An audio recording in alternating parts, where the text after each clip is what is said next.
E a todas. Aqui é um grande prazer estar aqui fazendo a abertura de mais uma reunião da PET. Essa é a nossa oitava reunião ordinária do ano, né? Muitos podem dizer, mas oitava, me parece que teve mais. Teve, só que a gente teve também 4 reuniões extraordinárias. Essa é a oitava, reunião ordinária.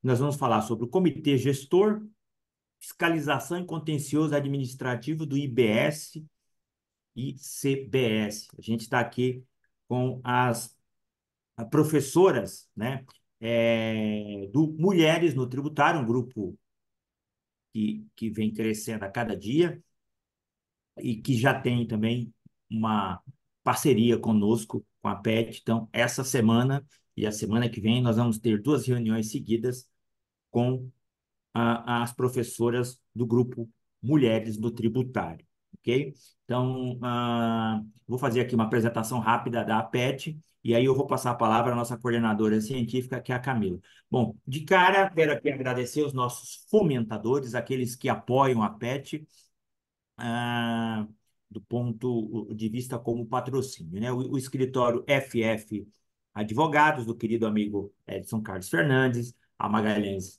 a Peixoto Advogados, o GHPP Advogados, da querida Suzy, que está aqui com a gente, o Alexandre Pantoja, o escritório Bergaminho Advogados, Gaudêncio Advogados, Saluci Marangoni, parente Jabor, do querido amigo Saluci, Marcelo Diniz, escritório Vieira Rezende, do Rio de Janeiro, o escritório de advocacia Cunha Pontes, querido amigo Elenilson Cunha Pontes, consultoria Avantage, Estratégicos Group, também a Sales Vieira, lá do Sul, o escritório Finocchio e Ustra, ah, do Gustavo, o Souza Okawa, do querido amigo Igor Nascimento, a Queiroz Cavalcante, maior escritório de advocacia do Nordeste. Enfim, esses são os escritórios que vêm nos apoiando nesse momento. E os patrocinadores que a gente separa, a MP Editora, a Tex Accountant e a empresa LM de Leilões. Também tem uma empresa nova especializada em software, que é a Vero Easy Tax. Então, nossos agradecimentos a todos vocês. E relembrando que a nossa agenda de cursos muito ativa, né? Nós começamos ontem o curso de extensão em reforma tributária, uma turma grande, muito boa, coordenada pela Suzy Gomes Hoffmann, que está aqui com a gente, e o Renato Nunes, os professores, diversos professores especialistas no tema, inclusive que participaram da reforma, como o Saluce, a Lina, o Alberto Macedo, a Adriana, o Caliendo, teve diversos outros professores, enfim. Um outro curso que vamos começar no dia 22 de maio, segunda turma, coordenação da Camila Tapias, que está aqui com a gente, e o Renato Faria, o Planejamento Sucessório Patrimonial Familiar, Sucessão e Tributação. Esse curso, ano passado, foi um curso que bateu recorde de procura de toda a história da PET. Estamos repetindo agora com diversos professores, como vocês estão vendo aí, a Altume, a Fabi, o Gustavo, enfim, só craque nesse curso também. Em maio, nós vamos iniciar um curso de extensão em teoria do direito aplicada ao direito tributário. Esse curso veio da ideia após o crédito que eu fiz com o professor Tércio Sampaio Ferraz, lá na PUC. Eu pensei, poxa, todo esse trabalho, esse curso de teoria geral, por que que eu não posso aplicar, trazer todo esse conhecimento de direito e de filosofia e aplicar o direito tributário? Convidei o Cristiano, que é assistente do professor Tércio, e o Arthur Ferreira. E eles montaram essa programação maravilhosa com o professor Tércio, com o professor Ives, Maurício Deodato, o professor Torquato, lá de Recife, Marco Aurélio Greco, a Zilvete, Lênio Strenck, a professora Fabiana Del Padre Tomé, a Piscitelli, a Flávia Holanda, o Zé Maria, o Robson, enfim, todos esses craques aí que vocês estão vendo, Sérgio André Rocha, André Foloni, e esse curso é praticamente um crédito do doutorado ou do mestrado. Ele é para quem faz mestrado ou doutorado ou quer fazer, ou tem curiosidade e quer melhorar o seu repertório de conhecimento e cultura, né? Até porque quanto mais conhecimento você tem, advogado, você vai melhorar as sustentações orais, você vai melhorar as suas peças, o seu conhecimento, enfim. E esse curso é uma vez por semana apenas, tá? São 14 encontros. A gente vai dar sempre dois textos de leitura obrigatória, sempre um texto divergindo do outro, né? E vai ter muita discussão. Ah, em junho, começamos o curso de transação, né, que é um tema aí altamente atual, e outros meios extrajudiciais de solução de conflitos em matéria tributária. Inclusive, estamos acabando de lançar um livro sobre o tema, inclusive a Mary Elbe está nesse livro, né, junto com o Antônio, seu sócio. Também, em junho, a gente vai ter o direito tributário internacional na prática, dos fundamentos às novas regras, coordenação científica da UTUMI, do Ricardo e da Ana Monguilotti. Ah, e 28 de maio, vamos ter um evento nosso aqui já tradicional, que é o sexto colóquio de Direito Contábil Fiscal. O tema, o dia inteiro, nós vamos discutir subvenções fiscais, aspectos econômicos, tributários e contábeis, né? A gente trouxe aí um time também de peso da contabilidade do direito tributário. E nesse dia, pessoal, coloque na agenda, nós vamos lançar cerca de 9 a 10 livros, ok? Vai ser muito interessante, tá joia? Tem um estoque grande de livros que está sendo elaborado e que nós vamos lançar nesse dia. E aí o restante vocês já sabem que é a nossa biblioteca Netflix de cursos, nós temos aí mais de 50 cursos gravados sobre todo tipo de assuntos tributários, processo, mercado financeiro, agronegócio, lucro real, PIS e COFINS, cooperativas, direito aduaneiro, processo administrativo, SPED, enfim. Tem todo um arcabouço de cursos gravados na nossa biblioteca. Então, voltando aqui, concluindo a minha exposição, eu quero passar aqui a palavra para a nossa coordenadora científica, Camila Tapias. Camila, você tem a palavra. Obrigada. Bom, primeiramente, obrigada, Marcelo, obrigada, Pet, pela oportunidade, por essa reunião especial com Mulheres no Tributário, e, na verdade, obrigada por toda a parceria, né? Você tem aberto tantas portas para as nossas mulheres no tributário, então eu tenho só que agradecer. Obrigada mesmo. E a ideia hoje é a gente trazer um pouco de parte dos GTs que foram assumidos pelas mulheres no tributário, justamente para pensar nos projetos de lei, lei complementar, né, que vão regulamentar a reforma tributária do consumo. Então, eu já tinha comentado com vocês, o Mulheres no Tributário assumiu 6 GTs, dos quais nós vamos tratar 3 hoje e 3 na semana que vem, e assumiu por conta de uma parceria com a Frente Parlamentar do Empreendedorismo e o Unidos Brasil, a quem agradeço também. E a ideia aqui é a gente falar um pouco, primeiro, de como nós fomos recebidos, né, de todo o trabalho que foi feito, e foram dias, noites, já agradecendo também essas mulheres que estão aqui representando cada um dos GTs. Mary, maravilhosa, na verdade, é ela que colocou junto com a Carol Brasil o primeiro passo na FPE e abriu essa oportunidade de nós trabalharmos em todos esses 6 GTs. Suzy Hoffman, também agradeço muito. Suzy participou ativamente da elaboração do GT11, que foi a fiscalização, né, do IBS e da CBS. A Lívia Germano participou ativamente do GT12, junto comigo, esse foi o que eu mais participei também, mas ela hoje representa aqui o nosso GT12, que é o contencioso administrativo do IBS e da CBS. A Alice Marinho trabalhou bastante também no GT do Comitê Gestor.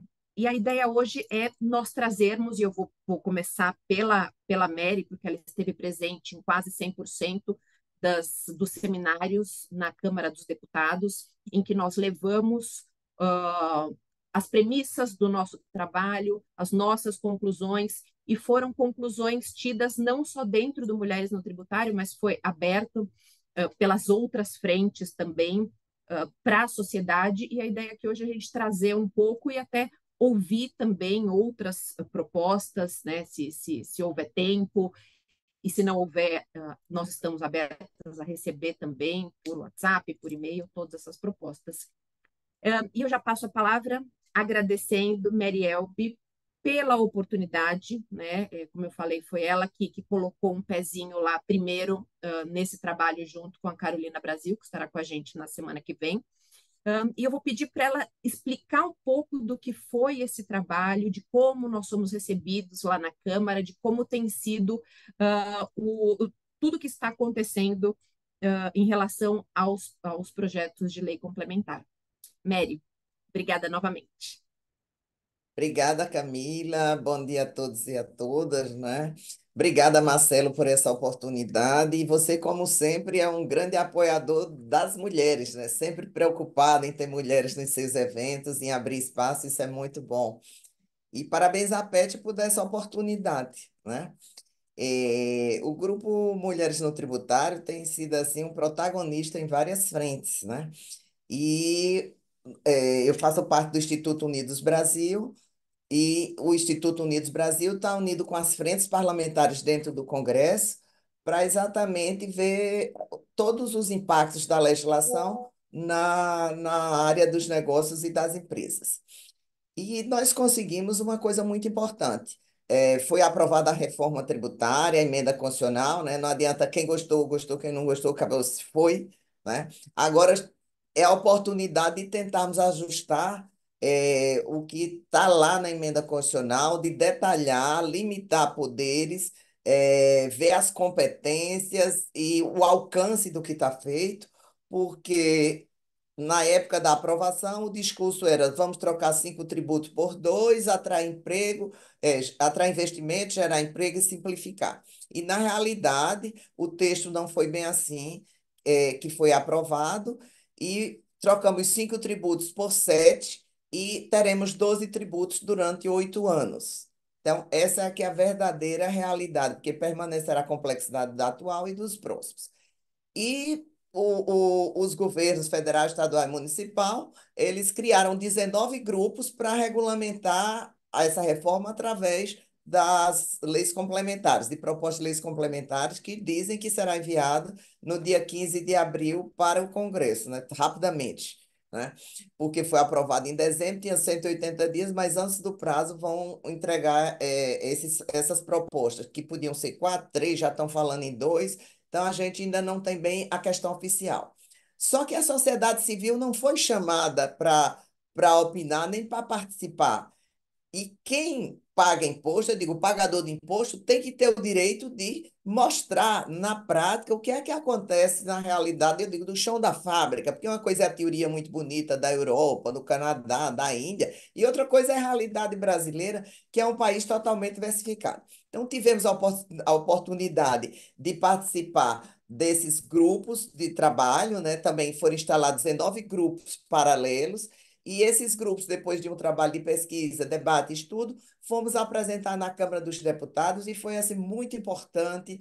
Realmente, o Grupo Mulheres no Tributário se colocou como competência, como protagonismo na participação desses grupos de trabalho, e a gente terminou passando por vários outros grupos, não só aqueles que a gente tinha ficado encarregado de fazer as propostas. Já entregamos quase todas, todas já, né, Camila? E em breve vamos ter a apresentação deles. Então, foi uma oportunidade que a gente teve muito grande, e a gente realmente, foram noites, finais de semana, a gente aproveitou porque era o momento de nós contribuirmos para a melhoria do sistema tributário do Brasil. E aí, o que é que acontece? Trabalhando fiscalização, contencioso, e cada item que a gente aprofundava mais, a gente verificava como era complexo essa mudança, ou seja, trocar, compatibilizar União, estados e municípios e Distrito Federal com todos os seus interesses, com arrecadações, etc., e trazer isso tudinho para uma lei. unificar e são dois tributos, IBS e CBS. O IBS, que era a junção do ICMS com o ISS, e a CBS com PIS e COFINS. E todo mundo está confundindo, achando que IPI acabou e se juntou com a CBS. Não, o IPI continua alíquota zero para todos os produtos, e foi criado o IPI Zona Franca de Manaus para os produtos que sejam fabricados fora de Manaus, eles terem uma tributação. E aí o nosso desafio foi exatamente ver o seguinte: como compatibilizar interpretações? A área federal vai interpretar de um jeito, o estado e o município vai de outro, e o nosso princípio é: se é para simplificar, o contribuinte não pode arcar com ônus de divergências, com excesso de obrigações. Então, a nossa primeira ideia foi uma nota fiscal única no Brasil, eletrônica, que aí a pessoa vai lá, emite, e aí essa plataforma tecnológica que vai ser tão moderna nessa implantação, ela vai se encarregar do restante. E aí fazer uma declaração pré-preenchida, e essa declaração pré-preenchida voltará para o contribuinte conferir e acabou-se. Porque, na realidade, eu acredito que a maioria de estados e municípios não se atentou do quarto poder da República que foi criado, que foi o Comitê Gestor. Ele vai mandar mais do que governador, prefeito, deputado estadual e vereador. Ele vai ter o poder de arrecadar. Isso é que é grave. Hoje o Estado cobra o ICMS, já vem para o bolso dele. O município cobra o ISS, já vem para o bolso dele. Tem os acrômos de créditos que eles não devolvem. Agora, nada disso está mais na mão do Estado. O que é que vai acontecer? Você vai pagar o tributo, vai para o comitê gestor. Você comprou o produto, paga. Vende o produto, ele vai fazer o sistema de compensação de débito e crédito, o comitê gestor, e aí depois é que vai dizer se tem a pagar ou se tem a devolver, e vai mandar a arrecadação do Estado e do município. Então, pode ser que aí tenha um gap nessa arrecadação, que eu espero que tenham conseguido corrigir. Mas o comitê gestor, ele vai interpretar, cuidar do contencioso administrativo. E aí começam as divergências.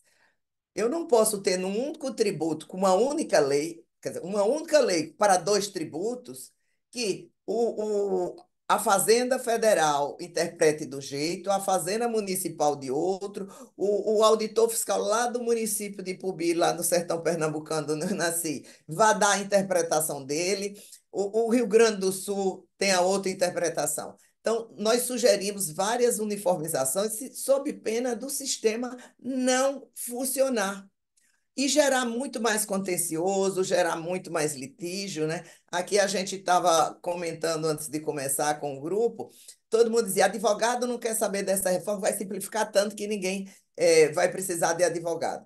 Mas a gente sabe que não é isso. Pelo contrário, vai haver muito mais litígio contencioso, a começar dos próprios princípios da reforma tributária. Por quê? Porque justiça fiscal, regressividade, simplificação, transparência, tudo que está lá, como é que isso vai ser implementado? Eu até estava dando uma palestra em Curitiba e disse o seguinte: quem não conhece o princípio da ampla defesa? Está lá na Constituição, é importante. Quantas vezes temos que entrar com mandado de segurança porque não está sendo obedecido o mais básico, que é o amplo direito de defesa?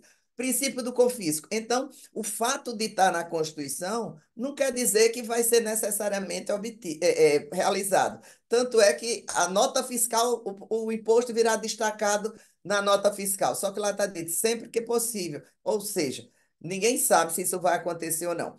Mas, voltando aqui, então, apresentamos sempre com casa cheia lá no Congresso. Foi muito importante a recepção, as sugestões, os debates com representantes da sociedade, com parlamentares, para esclarecer, porque muita gente ainda, até da imprensa, dos próprios parlamentares, e até da área do próprio direito, ainda não conhece os trâmites, os liames dessa reforma tributária. Realmente foi uma alteração muito radical, né? Foi uma transformação, mas sem que haja antes uma mudança de mindset de contribuinte e do fisco, ela não vai funcionar. Ah, mas são 8 anos, quer dizer, temos dois até 2032 para ver essa implantação. Muito importante essa transição, só que ela é muito demorada. Até agora ainda não sabemos qual será a alíquota final desse novo imposto. Era 25, o próprio Bernardo Api já admite que pode ser 27, existem estudos que dizem que tem que ficar em 30, 33. A gente não sabe o que vai resultar disso e como vai pagar esse tributo.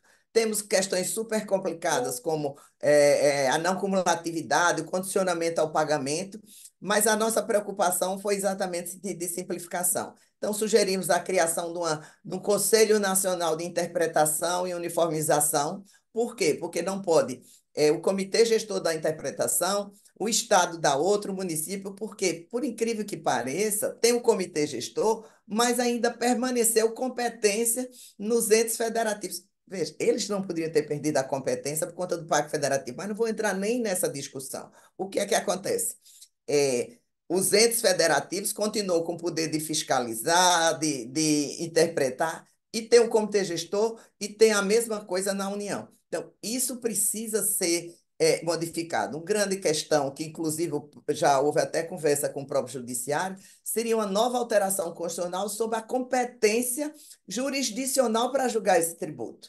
Eu não posso ter um município lá distante julgando de um jeito, o juiz julgando do outro, o Tribunal de Justiça do Estado julgando outro, o juiz federal julgando outro, e isso aí só quando chegasse no Supremo que haveria uniformização. Isso afetaria o objetivo final da própria reforma tributária, que seria simplificação. Então, tem alguns pontos, e aí, parabéns, Marcelo, por essa oportunidade da gente ampliar mais a discussão, da gente levar para mais pessoas, para que mais pessoas contribuam. Porque, veja, cada vez que eu ouço uma palestra, tem um ponto que eu ainda não tinha despertado, eu já li, reli várias vezes, mas alguém sempre me desperta, quando, na realidade concreta da empresa dele, tem um imposto seletivo, que esse daí pode ser um abuso se não for contido e limitado, porque poderá incidir, ele na reforma era para ser extrafiscal, foi retirado da emenda constitucional, ou seja, pode ter objetivo de arrecadação sobre produtos nocivos à saúde e ao meio ambiente. E fazendo estudos, tudo pode ser nocivo ao meio ambiente e à saúde. Até a água, que eu achava que era a única produto que não seria atingido, mas água e excesso também pode dar repercussões na saúde. Então, isso precisa ser limitado. Então, nosso objetivo foi agir na simplificação, na uniformização, criar mecanismos e ferramentas para facilitar a vida do contribuinte, porque era esse o objetivo da reforma. E também limitar poderes e competências. O comitê gestor é o quarto poder, mas ele não pode tudo. Ele tem que estar limitado pela Constituição e pela lei complementar. Recentemente, só para finalizar, a gente, quando foi fechado, deparou o seguinte: e como é que os 27 estados, cada um indicará um representante? E os 5.680 municípios, como se reduzirão em 27 representantes? Né?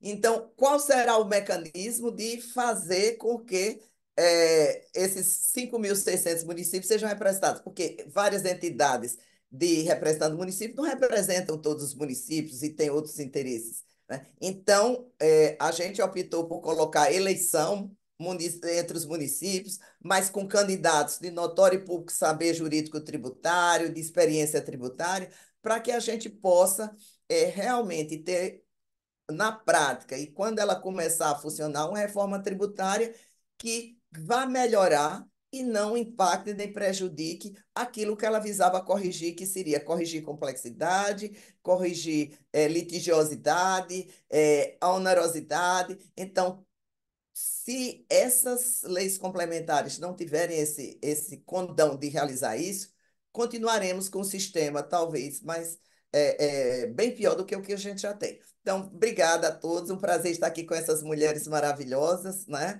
E fico aberta aqui para o debate. Obrigada, Marcela, obrigada, Camila. Obrigada, Mary. A Mary, como eu falei para vocês, ela foi uma peça fundamental em todo esse processo de elaboração das leis complementares, e não só dos 6 GTs que foram assumidos por Mulheres no Tributário, mas de vários outros que ela também participou. Suzy, eu ia chamar você agora. A Radassa, ela está com uma questão e eu vou passar ela na frente, tá? Por favor. E a Radassa, eu estava falando da Mary, que ela foi uma peça fundamental em relação à elaboração dos projetos de lei. A Radassa ela é vice-presidente da Comissão da Reforma Tributária do OABDF, e ela é assessora legislativa em tributação na Câmara Federal. E ela também foi uma outra peça fundamental nesse nosso trajeto aí de elaboração das leis complementares. Revisora final, nos ajudou muito, porque não é fácil a hora que você senta para escrever um projeto de lei. A gente está acostumado a escrever petição, memorando. A legislação é muito difícil. Então, a Radassa, ela foi uma peça fundamental também, e eu gostaria de abrir, já agradecendo, abrir a palavra para ela, agradecendo a participação e toda a ajuda. Obrigada, Camila. Obrigada pelo convite, pela oportunidade. Marcelo, que prazer poder participar da PET. É um grupo que, desculpa a voz, que há muitos anos, né, tem aí contribuído com a interpretação, com o conhecimento, com entender a aplicação dessas normas tributárias tão complexas nos mais diversos aspectos, né, federais, estaduais, municipais, em todos os aspectos. A PET sempre está perto, sempre está cooperando. Apesar dela ter nascido, talvez, olhando para o cenário paulista, hoje ela tem essa amplitude nacional, e que bom poder participar desse momento com vocês. Estou aqui ao lado de um time gigante, né? Suzy, Mary Elbe, minha inspiradora para sempre, assim, a mulher que inspira a minha vida. Para quem não sabe, não é um elogio à toa. Eu tenho uma história de muito carinho, muita amizade com Mary Elbe. Ela foi minha primeira chefe lá em 2009, e a vida nos trouxe de novo, né, para estar perto. Então, para mim é um privilégio muito grande. E ao lado de Camila, Alice e Lívia, que tanto contribuíram para o debate, mulheres incríveis, tributaristas que estão aí mudando o cenário do Brasil com discussões muito profundas. Aqui na Câmara, a gente teve a oportunidade de trabalhar desde a construção, né, da PEC. E claro que foram muitas pessoas, enfim, debatendo e trazendo. O meu papel aqui era um papel muito mais técnico, de assessoria dentro do partido, e de alguma forma a gente pôde ir cooperar com essa construção num sentido global, no trabalho que é feito dentro da assessoria para os parlamentares, na interlocução com eles. E o texto ele é muito detalhado, e detalhado no seguinte aspecto: quando você tem uma vontade política, né? Porque aí não é uma questão técnica, é uma questão política, de aprovar um determinado texto, e precisa da anuência de determinados entes da federação, e você constitui um comitê como uma solução mágica para que isso aconteça, né? Porque mas quem acompanhou, né, de perto a reforma, foi mais ou menos isso. A gente tinha aí uma discussão se estava ou não tirando a competência dos entes, como é que ia ser feito isso. Surgiu a oportunidade de uma pessoa, se a pessoa, não sei se vocês acompanharam em 2018, mas na parte anterior, era uma pessoa, não vou falar o nome, mas que ia ser responsável pelo débito e crédito do Brasil inteiro. Eu olhei para o lado assim, falei, eu vou colocar na mão de uma pessoa que é um ente privado, assim, tipo, não, então vamos colocar um comitê, um conselho. Vai ser o conselhão? Não, vai ser um comitê. Aí no Senado a gente deu uma mudada no nome para diminuir esse impacto. Então, o Senado já melhorou um pouco o texto que veio da Câmara, que saiu da Câmara, né? Que estava muito amplo com relação aos poderes desse conselho, desse comitê, desse órgão. E aí eu estou falando de forma diferente, porque quando a gente fala a construção, né, inclusive na Constituição eles criam uma entidade, uma entidade que não tem no direito civil, né, para poder dizer quem é essa natureza específica desse comitê gestor. E a gente vai ter que trabalhar nesse conceito, porque é um conceito administrativo, né? Assim, é uma autarquia, não é uma autarquia, é uma autarquia especial, não é uma autarquia especial, porque a gente poderia colocar dentro dos conceitos que já existem, né? Fica mais fácil. Mas não, a gente criou um outro conselho que não existe, que é sui generis. Tudo que é sui generis, tudo que é novo e que é sui generis, você precisa delimitar como vai ser a competência disso, como vai ser a natureza, porque a gente tem que lembrar que a administração pública ela faz o que a lei manda, ela é uma personalidade criada, ela é uma persona que a gente cria, né? Então a gente cria os órgãos, a gente cria o coração, a cabeça, como é que mexe o braço, como é que não mexe, é exatamente isso. Então a gente criou uma persona que não existe hoje ainda. Então nunca antes houve essa criatura que está sendo criada aqui. Então nós vamos criar uma nova criatura com coisas diferentes, porque ela tem uma natureza diferente das entidades que existem hoje, né? Das pessoas administrativas, vamos dizer assim, das personalidades jurídicas administrativas que a gente tem hoje. Então, ela não é uma autarquia, ela não é uma agência reguladora, ela não é uma autarquia especial, ela não é administração direta, ela não é administração indireta. Eu não sei onde ela está, né? Ela não é judiciário, ela não é legislativo, ela não é executivo. Ou ela é executivo com uma personalidade diferente. Então, até isso não está claro. E o texto que a gente construiu, a gente também não ficou muito nesse debate. Por quê? Porque esse debate precisa ser travado no Congresso, né? Não vai a gente também querer... Então, a gente coloca ali e coloca exatamente o que está na Constituição, o que foi construído, mas que foi construído assim. Não vamos brigar com a administração para a gente não dizer que vai criar um órgão novo. Não, então não vamos colocar para a gente não dizer que vai brigar com a administração tributária que já existe. Aí a gente cria um negócio novo. E como é que vai ser esse negócio novo? Não, depois a gente pensa. E esse depois, como a Mary falou, complica a vida do contribuinte. Então, sobre o comitê gestor, de forma geral, já tem esse ponto que parece pequeno, mas ele é muito importante. Um outro ponto que a gente comentou até nos debates, aí a Mary foi muito precisa, assim, falar como é importante o debate da sociedade dentro do Congresso. Os textos que vão vir, e aí estão dizendo em 2 textos, eu não sei quantos textos vão vir, e eu confesso que é difícil, mesmo que viessem 19, é impossível que a gente vote 19 textos de leis complementares que regulamentam a reforma tributária até o final de início de junho, final de junho, na verdade, né? Porque esse ano é um ano curto. Então, eu realmente acho que vão vir só 2 textos, que são textos, assim, resumidos, o básico que precisa para funcionar, para dizer que a gente tem lei complementar. E eu não sei como é que vai vir o texto do comitê gestor. E aí, que bom termos mulheres tributaristas, e que bom sermos mulheres, né? Porque mulher está sempre atenta, Marcelo. Mulher tá um passo à frente, entendeu? O homem está ali esperando, a mulher já fez. E aí, as mulheres foram, por conta dessa iniciativa e dessa nossa natureza de ser, chamadas para organizar. E aí, não importa, a gente organiza. Fizemos, acontecemos, no sentido de discutir e mostrar que a sociedade estava organizada sim, que a sociedade está atenta sim, e os textos estão sendo protocolados pelos parlamentares ligados à Frente Parlamentar do Empreendedorismo. Então, os textos que estão sendo elaborados no GT estão sendo protocolados. Então, a sociedade está se mobilizando. Quando chegar aqui, só para quem não é do legislativo, que não entende como funciona o processo, eu vou aproveitar para falar um pouquinho. O texto que é protocolado, então, assim, o GT vai lá e faz um texto. Esse texto é uma sugestão, é uma proposição, uma proposta, né? Esse texto, ele precisa de um parlamentar para ser apresentado, no caso. E aí o parlamentar, com interesse, lógico, né, de também mostrar que ele está empenhado nisso, protocola esse texto. Quando vem o texto do Poder Executivo, esse texto pode ser apensado ao texto desse parlamentar se tiver o mesmo... se tiver correlação com esse texto. E esse texto ele é apensado e é feito um relatório final para ser votado no plenário da casa com um texto final. Então, esses textos que são propositivos, eles não são textos finais. A gente pode até ler, estudar, mas o texto mesmo que é votado é o texto de um relatório final que é apresentado no plenário.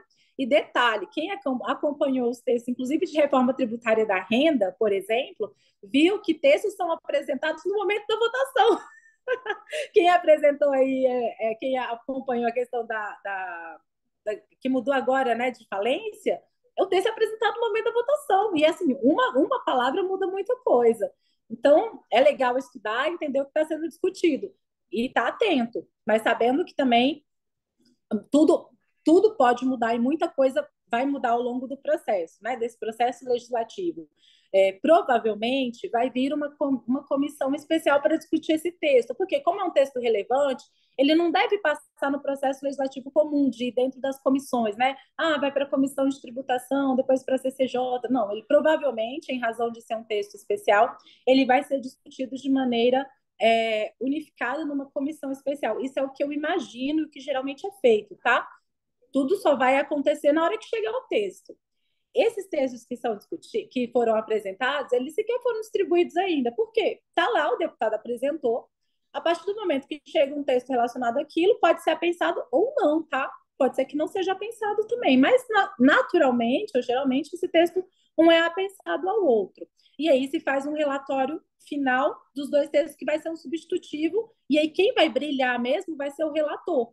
O relator é que vai ter a caneta na mão para poder mudar o que ele quiser. Então, a gente tem que ficar de olho em quem vai ser o relator. Descobrimos o relator, tem que estar todo mundo batendo na porta dele lá, porque é ele que vai ter a caneta para mudar as coisas. Com relação então tá, para eu não me delongar muito, porque eu já estou aqui pegando carona e pedindo favor para vocês, né? Porque fui antecipada, porque agora às 10 horas tem reunião da CFT e antes eu estava com outro parlamentar. O texto que a gente trabalhou dentro do comitê gestor, para poder pensar o comitê gestor, ele é um texto muito importante, porque, como a Mary disse, ele é um texto que envolve não só a questão federativa. Então, gente, olha a importância desse GT. Esse GT ele tem uma importância relacionada ao próprio aspecto da federação. Quem somos nós como federação? Quem nós queremos ser como federação? Ele tem um aspecto importante em relação à relação do fisco, da administração tributária com o contribuinte, porque é esse comitê que, dentro desse novo conceito de tributação sobre o consumo, vai gerar ou gerir os créditos dos contribuintes também.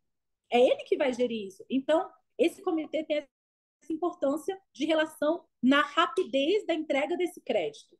Esse comitê também tem uma importância na relação com o contribuinte quando a gente fala da uniformização da aplicação da lei, porque é esse comitê que vai gerir isso. Então, esse comitê, ele está num aspecto tão importante, eu não sei se as pessoas estão percebendo ou se apoderaram da grandiosidade que vai ser esse comitê, mesmo que a gente tenha reduzido as competências dele no Senado, mas porque ele vai olhar para o aspecto federativo e ele vai olhar para a relação administração tributária e contribuinte. Ele vai ser a grande mão da administração tributária. E vai ser a grande mão por quê? Porque no caso do Brasil, que é um país em desenvolvimento, o foco da nossa base de tributação não é renda e patrimônio. O foco da nossa base de tributação ainda é e vai ser por bastante tempo consumo. Então, consumo é a nossa grande base. Consumo é da onde o Brasil tira a receita. E esse comitê vai gerir e gerenciar em todos os aspectos, seja administrativo, seja no aspecto relação com o contribuinte, essas relações, essa grande base tributária que é a base tributária do consumo, que é a maior base tributária no Brasil, é a base mais plural, né? Que consegue atingir todas as pessoas. E aí a gente vai ter muitos desafios. Aí a Mary falou assim, estão discutindo aí que o advogado tributarista, né, vai diminuir. E aí ela falou, não vai. E eu concordo, não vai. Vai faltar tributarista no mercado. Aliás, já está faltando. Às vezes a gente procura alguém, né, que tenha capacidade técnica para determinados trabalhos, a gente não encontra. Falta. Por quê? Porque são muitas demandas. E vão ser 2 sistemas ao mesmo tempo e 2 sistemas complexos. Então, assim, tributaristas se preparem, porque vocês nunca trabalharam tanto na vida como vão trabalhar desse ano para frente. E esse ano já começou com essas situações. E aí, para finalizar, sim, é um desafio, mas é uma grande oportunidade. Então, eu encaro os desafios como grande oportunidade. Eu acho que é uma mensagem de esperança para nós. Nós estamos construindo um novo Brasil. É uma grande responsabilidade, é um grande desafio, mas é uma das nossas melhores oportunidades da vida.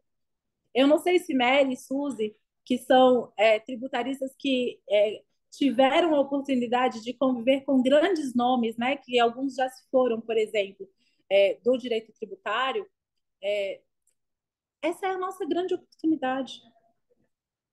dentro do nosso espectro de vida, não sei se vai ter outra. Nem a da renda é tão grande quanto essa, porque essa muda a federação, essa muda o desenho do Brasil. Essa muda, e aí tem um último ponto, ela foi construída não para pensar receita para o Brasil, mas construída para pensar um aspecto de aumento do desenvolvimento econômico num percentual de investimento econômico no Brasil. Só que investimento econômico é diferente de tributação. E a tributação não vai deixar de existir porque existe investimento econômico. Só que a tributação era um grande motor de desenvolvimento para regiões menos favorecidas, que vão precisar se virar e alcançar e achar uma forma de se desenvolverem, ainda que a reforma tenha aí mitigado suas forças ou seus instrumentos constitucionalmente antes existentes.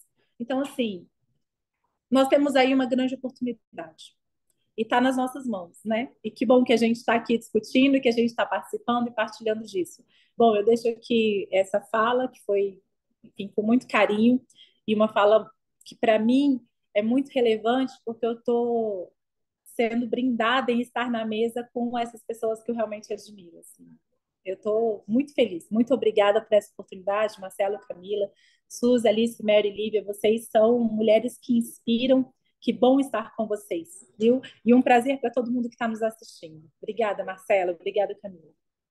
E que honra, gente. Eu trago a Radassa e eu faço questão de trazê-la todas as vezes, porque, primeiro, que nos momentos de cansaço, ela traz essas palavras maravilhosas. Gente, a gente está num momento crucial da nossa história, né? Então, vamos lá e vamos juntas. E ela está dentro da Câmara Federal, né? Ela sendo assessora legislativa, o quanto ela pôde às vezes até nos trazer para o trilho de volta, porque nós, como advogados, como eu falei, né, a gente faz petição, a gente faz memorando e volta, porque os projetos eles têm uma outra mentalidade, né? Então, eu acho que a Suzy, inclusive, é a próxima que vai falar, ela pode falar um pouco melhor até da dificuldade em escrever uma lei, mas a hora que ela foi a primeira a mandar, e que é do GT11, da fiscalização, e eu falei, nossa, como ela, ela teve toda essa dificuldade, mas como saiu redondo, bonitinho. Falei, gente, a gente no GT12 ainda sofreu um pouco mais, enfim, e com toda essa ajuda da Radassa, agradeço muito, Radassa, toda a tua ajuda, todo o seu apoio desde sempre a Mulheres no Tributário. Amo te ouvir falar, essas palavras são sempre um momento de bora que a gente está no caminho certo. Obrigada mesmo. E eu já passo, então, a palavra para a Suzy, que a Suzy foi a nossa coordenadora e é a nossa coordenadora do GT11, que é o de fiscalização do IBS e da CBS. Tivemos gigantes discussões em relação a ele, também muito junto com o GT12, que a Lívia vai comentar daqui a pouco. E, Suzy, eu queria que você falasse um pouco de como foi todo esse processo e as premissas do nosso do projeto, né, de fiscalização, um pouco de como foi, como saiu esse projeto, por favor. E já te agradecendo também toda a ajuda, as noites mal dormidas, finais de semana.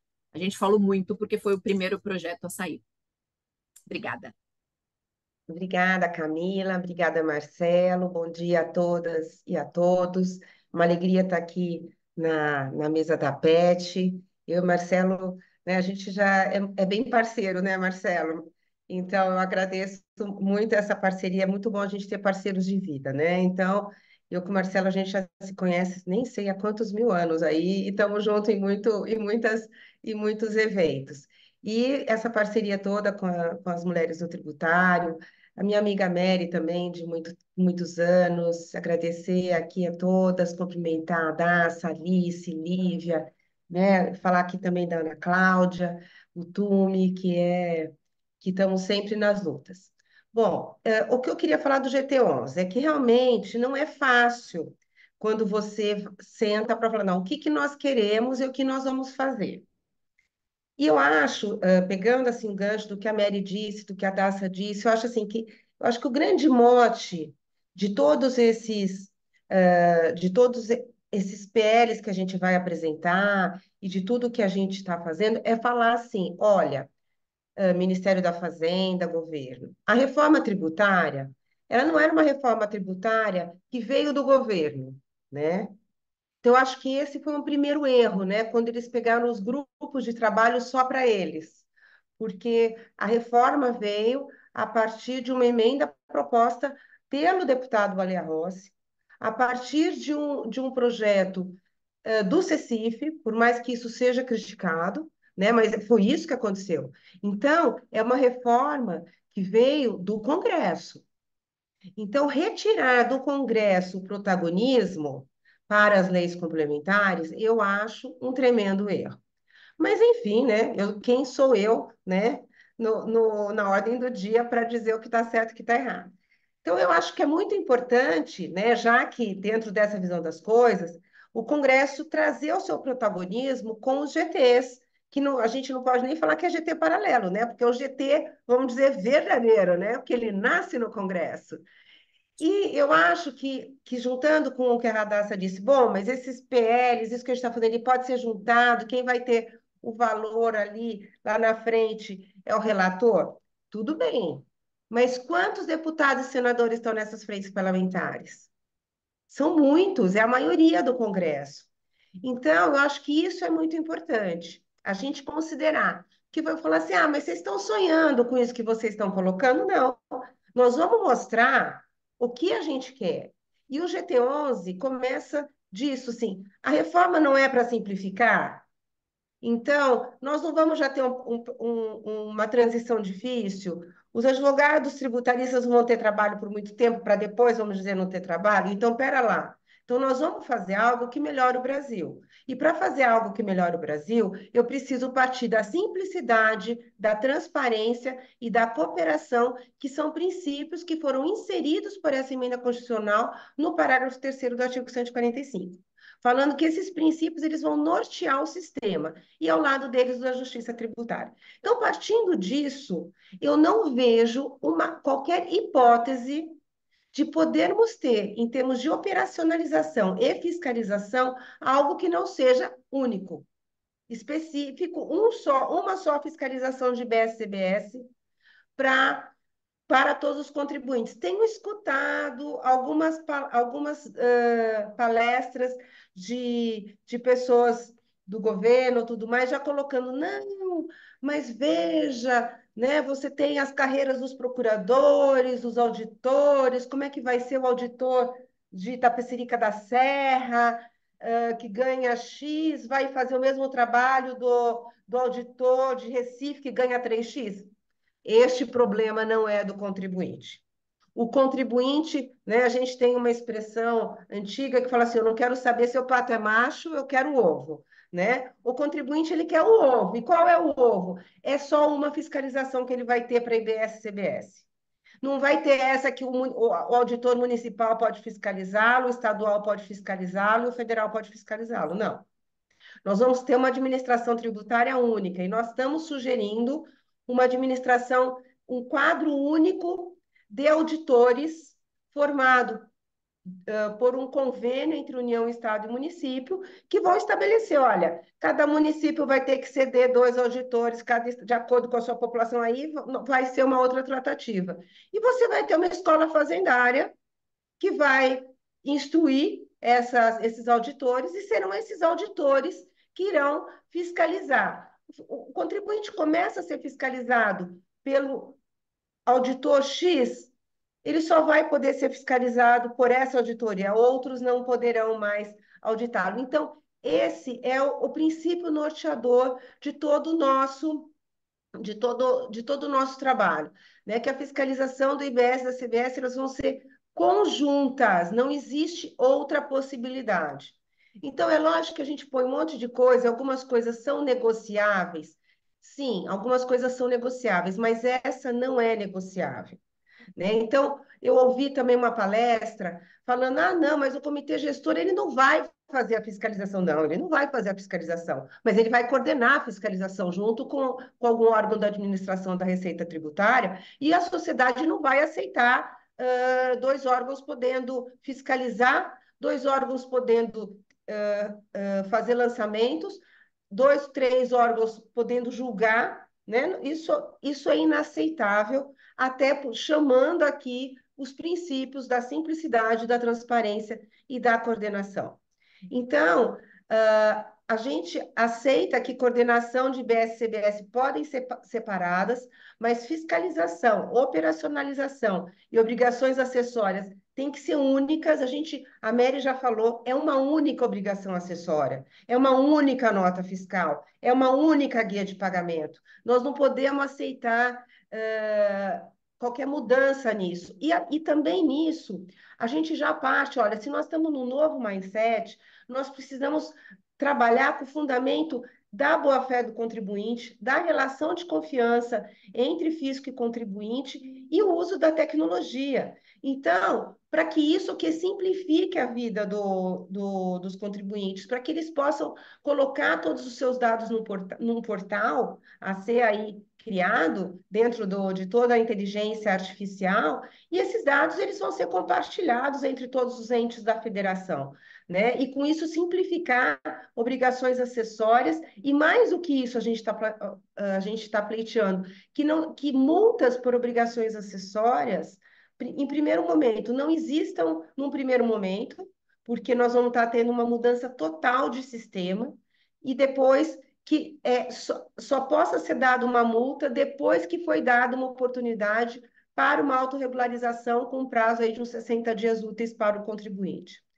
A gente também colocou no nosso projeto de lei um programa extenso e abrangente para ensinar todos os contribuintes sobre os novos tributos, ou seja, a gente tem que pensar que o Brasil tem municípios distantes, então, como é que nós vamos querer saber se o produtor rural, se a pessoa do Simples, ela vai poder optar, se ela vai ser contribuinte do IBS-CBS, ela tem que entender do que a gente está falando, né? Não adianta, né, colocar isso, mas como é que fica aquele município lá do Acre que tem um dificílimo acesso? Bom, vai ter que chegar lá primeiro uma instrução para que ele possa estar instruído sobre esse novo imposto. E também, outra coisa que a gente colocou no GT11, todos os testes de operacionalização dos novos tributos têm que ser feitos com grandes, médios e pequenos contribuintes. Chega de fazer operação que funciona com o grande contribuinte que pode investir no SAP, no programa XPTO. Tem que ver se isso vai funcionar para o simples, para o produtor rural. É isso que a gente está pedindo. O que mais? Uma transição para o novo modelo, como eu disse, sem autuação nos primeiros 5 anos. Em caso de fraude. Caso de fraude, você prova que é fraude, a prova é do fisco, e aí faz diferente. O processo de fiscalização sempre terá que permitir a autorregularização do contribuinte. Então, a gente deu até o nome de aviso amigável. Então, na fiscalização, seja erros de obrigações acessórias, seja de obrigação principal, sempre nós vamos permitir a autorregularização, como já existe e é feito com sucesso no imposto de renda da pessoa física. No imposto de renda da pessoa física, você não é autuado diretamente. Você é notificado para juntar os documentos que o fiscal, que você caiu na malha, ele não conseguiu enxergar aquela despesa que você colocou. Ele te dá o prazo para você ou abrir o dossiê juntando tudo isso, ou regularizando, sem multas. Então, eu acho que a gente já vive isso no Brasil. Para o imposto, a gente pode viver para o IBS e para o CBS. Essa questão do aviso amigável, que veio até de outros GTs, essa ideia a gente trouxe para cá, ela é uma etapa até pré-contenciosa, né, justamente para a gente diminuir o contencioso, que é gigantesco. Muitas vezes o contribuinte ele nem sabe o que está errado. Eu dou um exemplo clássico que o pessoal gosta de falar mal do Simples, e quando eu fui conselheira do CARF por muitos anos, muitas empresas do Simples elas eram automaticamente excluídas do Simples porque o contador copiava, fazia um copia e cola, que nem era na época copia e cola, mas enfim, copiava o contrato social e colocava que a pessoa podia vender nananana, e representação comercial. E representação comercial era excluído do Simples. Né? Na verdade, sem dar chance para aquela empresa mostrar que ela nem tinha a atividade de representação comercial. E então a gente cancelou muito processo, lançamento que excluía do Simples, falando, olha, Receita, primeiro você tem que mostrar que ele era representante comercial. E que talvez num aviso amigável, se existisse, não precisaria ter tido todo aquele processo. E lógico também, nesse momento desse aviso, o fisco ser parceiro do contribuinte, explicar como é que se realizam as obrigações acessórias e tudo mais. Um ponto que nós achamos extremamente importante e colocamos também na fiscalização é que para atribuição de responsabilidade tributária tem que ter uma fiscalização específica e ela não pode ser junto com a do contribuinte, né? E ali pegar uma carona. Não, ela tem que ser específica, mostrando todos os atributos da responsabilidade. Outra questão que nós colocamos também, até como já sabendo que os grandes problemas que a gente tem com glosa de crédito, seja em insumos piscofins, seja na questão das notas inidôneas do ICMS, que os fiscos acabam não respeitando, muitas vezes até a própria jurisprudência do STJ, é que a lei complementar ela vai ter que trazer os critérios específicos para que o crédito possa ser glosado. Se a lei não trouxe, é um rol taxativo. A fiscalização não pode aumentar, falar, mas essa empresa que gerou crédito, ela se cadastrou mediante fraude. Bom, se ela estava no sistema, acabou.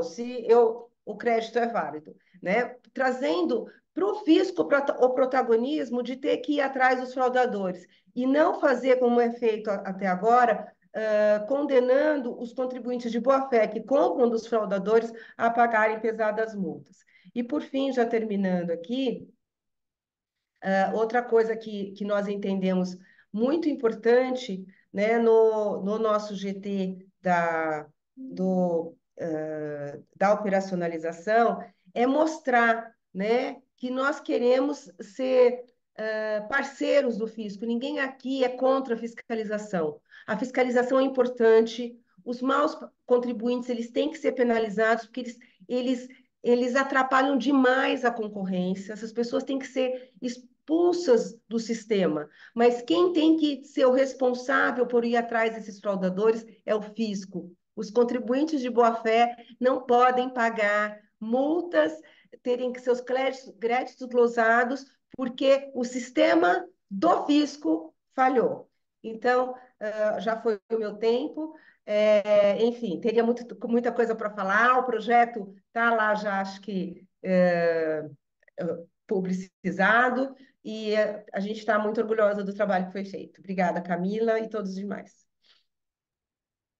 Obrigada, Suzy. Como eu falei para vocês, a Suzy foi peça fundamental nessa questão da fiscalização, inclusive por toda a experiência que ela tem, né, com o processo administrativo, com o processo tributário como um todo. Então, ela trabalhou arduamente nesse GT11 enfim, na verdade, nós tivemos em cada GT muitas mulheres falando, muitas mulheres analisando, dando suas opiniões, antes até de abrir para toda a sociedade, para toda a academia. E aí eu já passo diretamente para a Lívia Germano. A Lívia, ela foi por muitos anos conselheira do CARF, hoje em dia ela é juíza do TIT, participou também ativamente no GT12, que é o contencioso administrativo do IBS da CBS, juntamente com a Ana Cláudia Tume, que a Ana Cláudia Tume também trabalhou muito, como existem muitas mulheres que trabalharam em cada GT, eu tenho chamado cada hora uma para que todas participem. Esse, inclusive, é o maior o maior objetivo do Mulheres no Tributário, né? Então, eu já passo diretamente a palavra à Lívia, que vai trazer as premissas desse projeto de lei do contencioso administrativo. Lívia, muito obrigada. Obrigada, Camila. Obrigada pelo convite do Mulheres no Tributário para esse projeto tão cidadão, né? Obrigada, Marcelo, por abrir o fórum aqui para a gente poder divulgar esse trabalho que já começou lá no Congresso e estamos trabalhando arduamente nos projetos agora, esperamos que tenhamos frutos, né? O contencioso administrativo é um desafio da reforma, porque a reforma trouxe essa questão de unir 3 entes federativos em 2 tributos e traz e com simplicidade como princípio. Então, como a gente vai unir 3 entes federativos em 2 tributos e ter simplicidade nisso? Primeiro, como a Suzy falou, o desafio do GT11, unificar a fiscalização, porque isso é premissa, né? Senão a gente não tem simplicidade se a gente tem um contribuinte sendo fiscalizado com diferentes critérios por diferentes entes. E depois, até como consequência disso, a gente precisa de um contencioso unificado.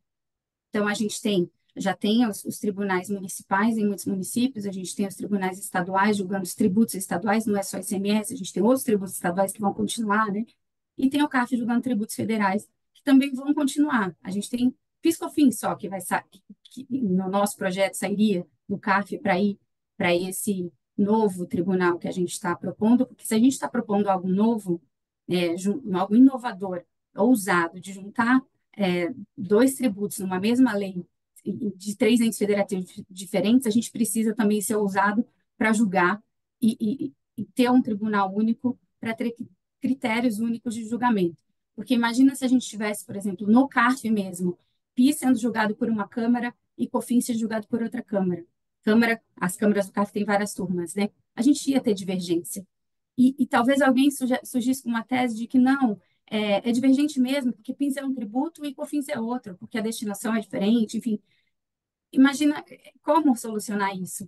E teríamos tributos com as mesmas, e leis são diferentes, né, no caso do PIS/COFINS, então assim, enfim, a gente precisa, como advogado, seria muito interessante, porque a gente teria várias discussões, né, então assim, como advogado a gente quer briga, agora como cidadão, a gente quer unificação, a gente quer pacificação e a gente quer construir um Brasil interessante, e se a ideia da reforma tributária é simplicidade, é transparência, é cooperação, a gente precisa ter esse espírito para propor o projeto, né?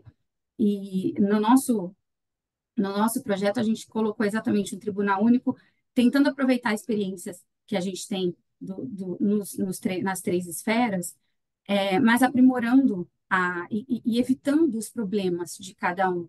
Então, a gente tem o problema, a questão do voto de qualidade. A gente tentou solucionar isso colocando turmas ímpares. A gente tem a questão, o problema, enfim, da escolha dos representantes do fisco e do contribuinte, a questão da remuneração, que nos tribunais estaduais é uma remuneração bem pequena, geralmente, mas te permite advogar, e no CARF é uma remuneração um pouco fora do mercado e te proibindo de advogar. Como a gente soluciona isso? Vamos tentar um concurso, mas um concurso técnico, porque não é uma carreira, diferente de um juiz que vai fazer um concurso, vai fazer a carreira como juiz. Aqui não é uma carreira, aqui a pessoa tem que chegar pronta para julgar. Então, a gente colocou o projeto de vamos fazer um concurso, um tribunal que tenha isso e que unifique Receita Federal, Ministério da Economia e Comitê Gestor, num único tribunal, com critérios. Então, esse foi o nosso desafio na norma, para construir a legislação, e até colocando, tem um PL já apresentado, que não é o nosso ideal, que ele tem vários problemas, a gente entende, o PL 37 de 2024, porque ele mantém essa velha divisão entre, para ele, vai ter um contencioso do IBS, com uma turma com um julgamento parecido com o TIT, de São Paulo, por exemplo, que é um julgamento de 4 pessoas, com Câmara Superior, e mantendo o contencioso da CBF e no CARF, que aí já são 6 pessoas na turma, Câmara Superior, e aí coloca como princípio da simetria, falar, mas eu preciso assegurar ao contribuinte um tratamento similar, mas isso é contraditório com o próprio projeto, com a própria estrutura. Como é que eu vou ter tribunais diferentes julgando com composições diferentes e querendo que seja simétrico? A gente vai ter, por exemplo, questões de tempo, se for isso, porque o contribuinte vai ser fiscalizado, aí recorre de um lado para o tribunal do IBS, do outro do CARF, ele não vai ter os recursos julgados ao mesmo tempo. Então, ele vai ter decisões diferentes, até em questões de tempo. E aí, prevê uma Câmara uniformizadora, com uma questão estranha também, porque precisa de julgados de 3 câmaras do CARF para levar para essa Câmara fiscalizadora. Acho que, na verdade, queria falar turmas ali. Enfim, várias questões nesse projeto que precisam, mas só colocar não é o nosso, porque o nosso é que a gente está propondo, porque para quem assiste os debates na Câmara, é um contencioso único, um tribunal que tenha essa autoridade para julgar os dois tributos, composto por pessoas tanto regulamentado, tanto pelo Ministério da Economia quanto pelo Comitê Gestor, o regimento interno, então, seria um ato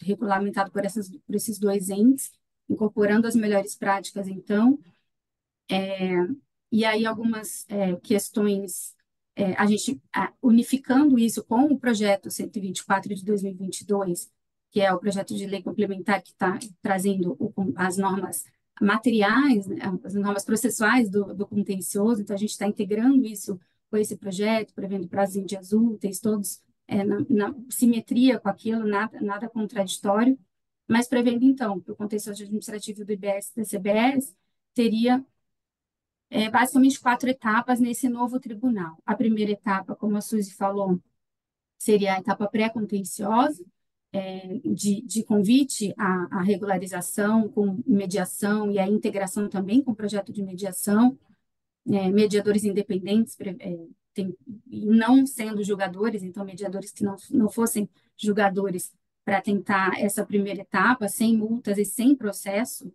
sem contencioso prioritariamente. A segunda etapa, que é se não houver acordo, então, é a primeira instância ainda no modelo atual de composição de entes, só auditores fiscais e entes e pessoas da administração pública, como ocorre hoje, mas específicos, né, como integrado no GT11, específicos do IBS e da CBS, e a segunda instância, sim, esse tribunal que juntaria, então, esses dois tributos em turmas especializadas por matérias e não por tributo. Então, a gente vai ter uma turma especializada em instituições financeiras, uma turma especializada em regimes especiais, para não criar estruturalmente esse potencial conflito dos julgamentos.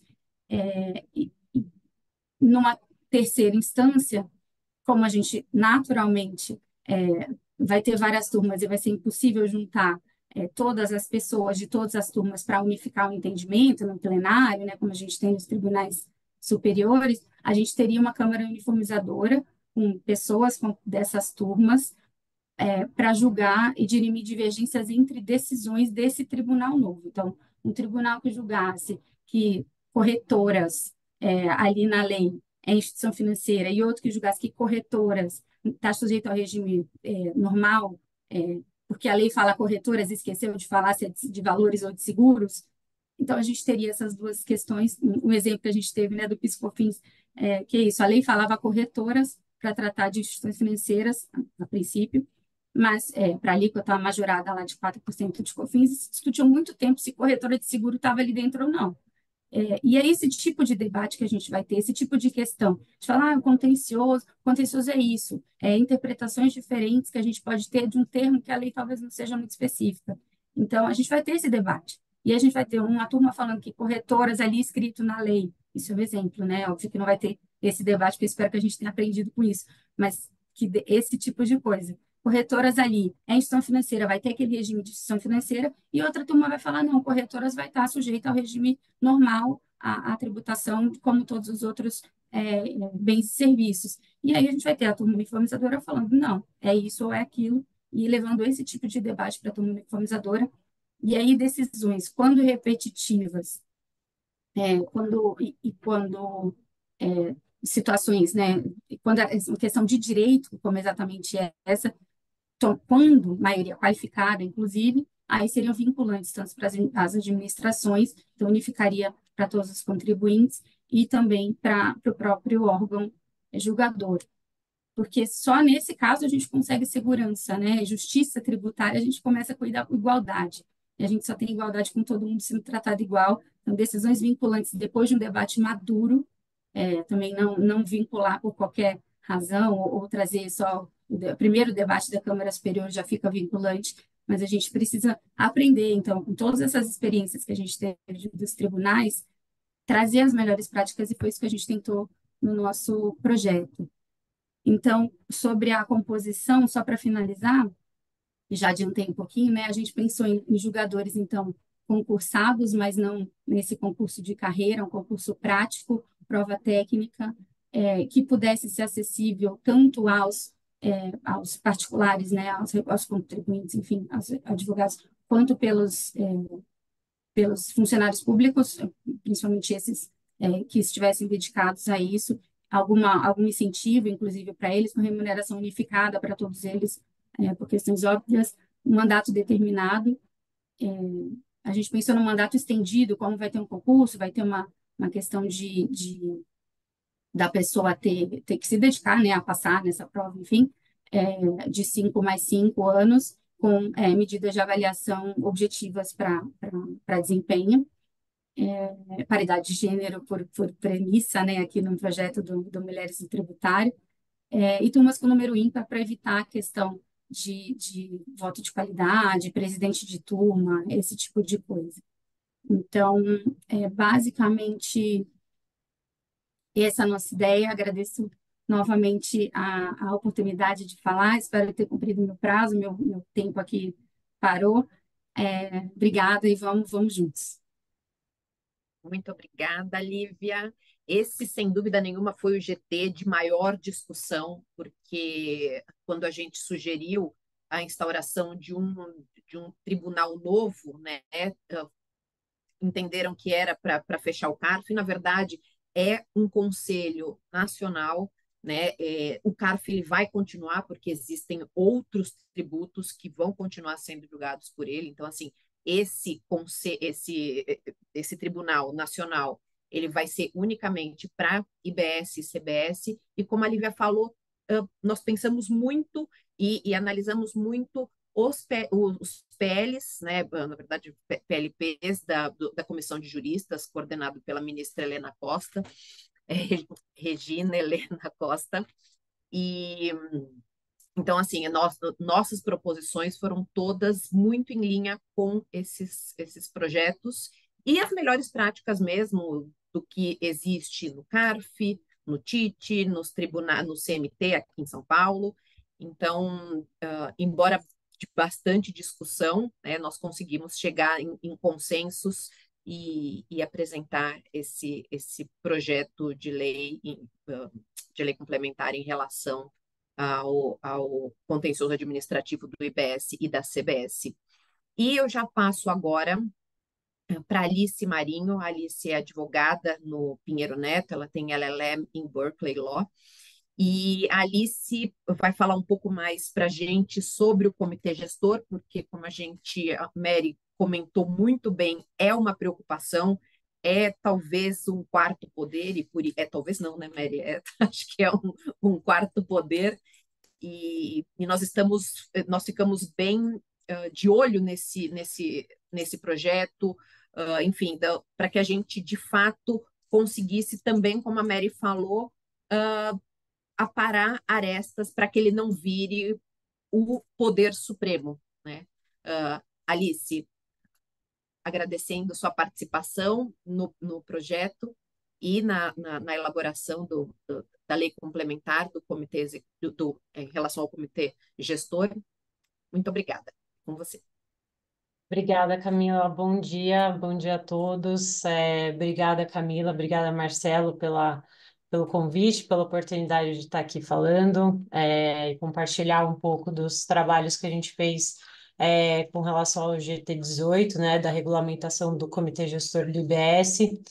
A Marielbe e a Dácia já colocaram aqui, né, muito bem a importância do Comitê Gestor, da regulamentação do comitê gestor, né, os impactos que isso pode trazer, a necessidade de a gente ter uma legislação muito clara a respeito das competências do comitê e de como vai se dar o funcionamento dele.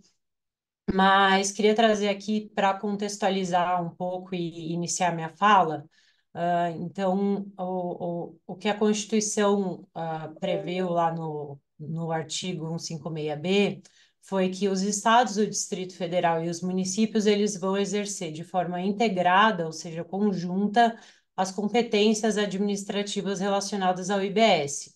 E com isso foram atribuídas as seguintes competências para o comitê gestor: editar o regulamento único, uniformizar a interpretação e aplicação da legislação do imposto, arrecadar o imposto, efetuar as compensações, distribuir o produto da arrecadação e decidir o contencioso administrativo. Então, a gente vê que, em resumo, existe aqui uma tríplice função do comitê gestor, né? Ele tem uma função de agente financeiro, na medida em que ele vai fazer a arrecadação, a compensação e os repasses dos valores do IBS. De um órgão judicante, porque ele tem uma competência de uniformização da jurisprudência, do entendimento. Então, tem essa competência também. E uma função de administrador tributário, na medida em que ele vai também emitir orientações gerais sobre interpretação da legislação. Então, quando a gente olha para todas essas funções, esse papel que o comitê gestor vai exercer, a gente vê que ele é um grande pilar da reforma tributária. E assim, o funcionamento, a forma como vier o funcionamento dele na lei complementar, vai ditar muito sobre o sucesso ou não desse novo sistema do IVA.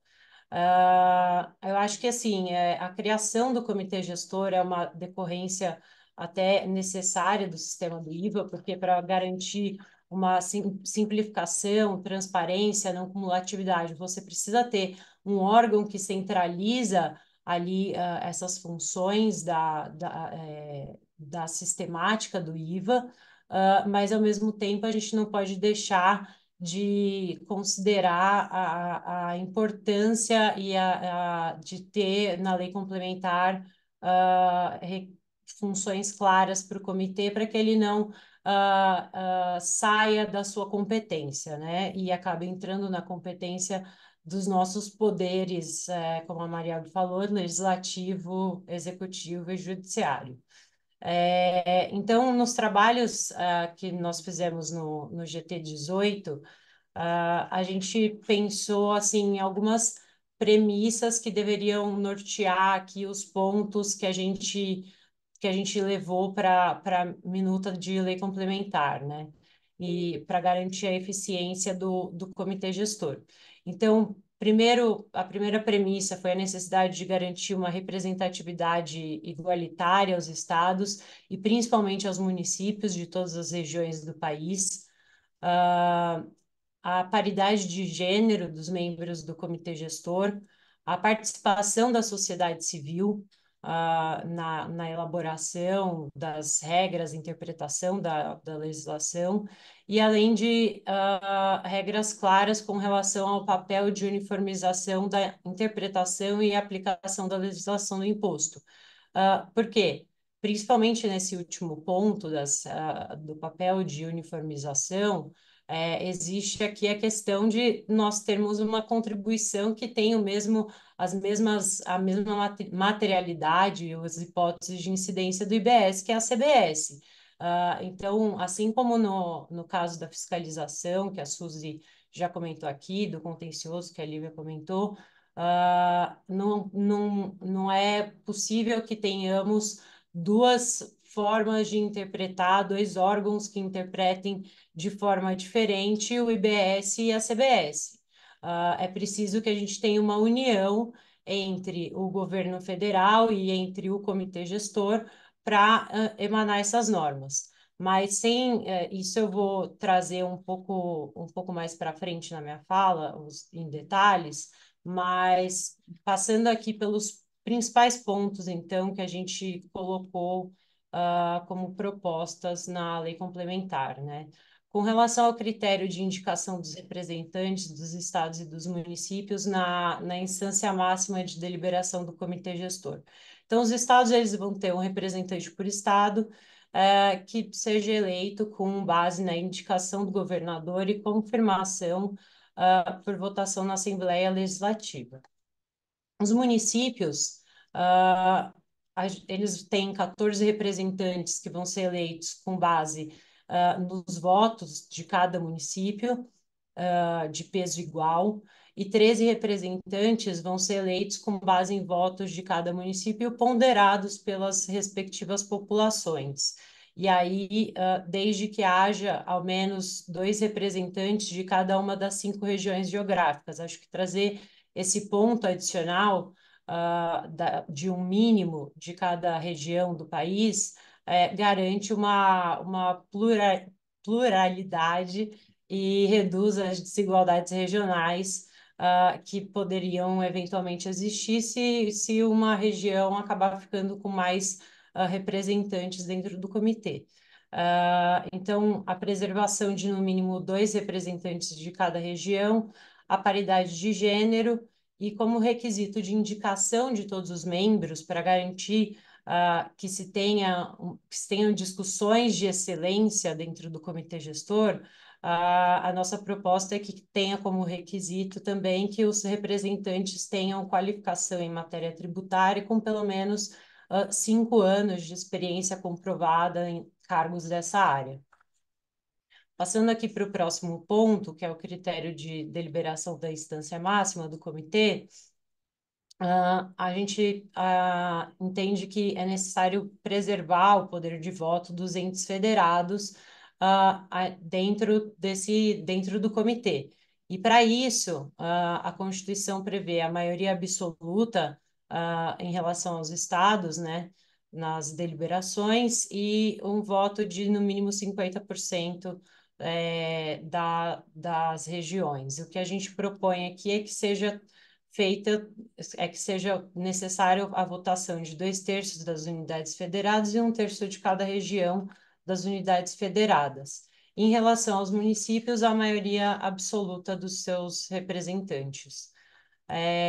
Com relação à escolha do presidente e à definição do seu mandato, né? A gente entende que aqui o ideal seria passar por um processo eleitoral interno, digamos assim, em que os membros do comitê gestor eles vão votar eles vão votar naqueles candidatos, naqueles membros que se candidataram a ser presidente do comitê. Então, vai ter uma eleição pela instância máxima, mediante a candidatura prévia e com votação dos membros do comitê.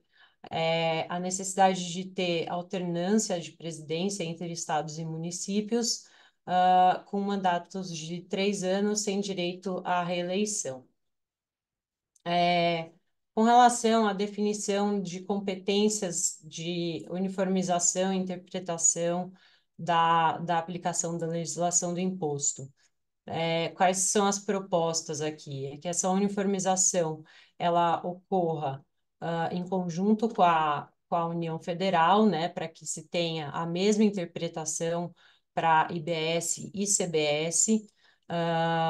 O comitê gestor também ele deve ter uma competência exclusiva para esclarecer os conceitos normativos dos aspectos do IBS, né? Então, enfim, isso não deve ser uma função de cada um dos municípios e dos estados, mas sim uma competência do comitê gestor, justamente para evitar que se tenha aí diversas diretrizes que os contribuintes não vão saber para onde seguir, para que lado ir, enfim, causar divergências e problemas com relação ao recolhimento do imposto nessas situações.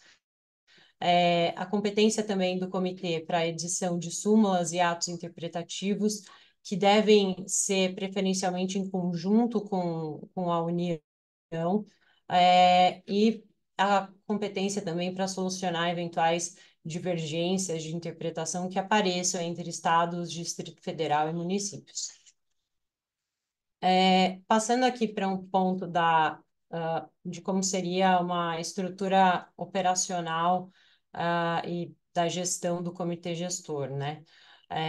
A ideia aqui que a gente trouxe é de segregar o comitê gestor em núcleos de acordo com as funções que ele vai exercer, né? Então, um núcleo de arrecadação, compensação e restituição de recursos, um núcleo de distribuição de recursos aos entes federados, um núcleo normativo, um núcleo de solução de consultas, um de controle de fiscalização e um núcleo administrativo.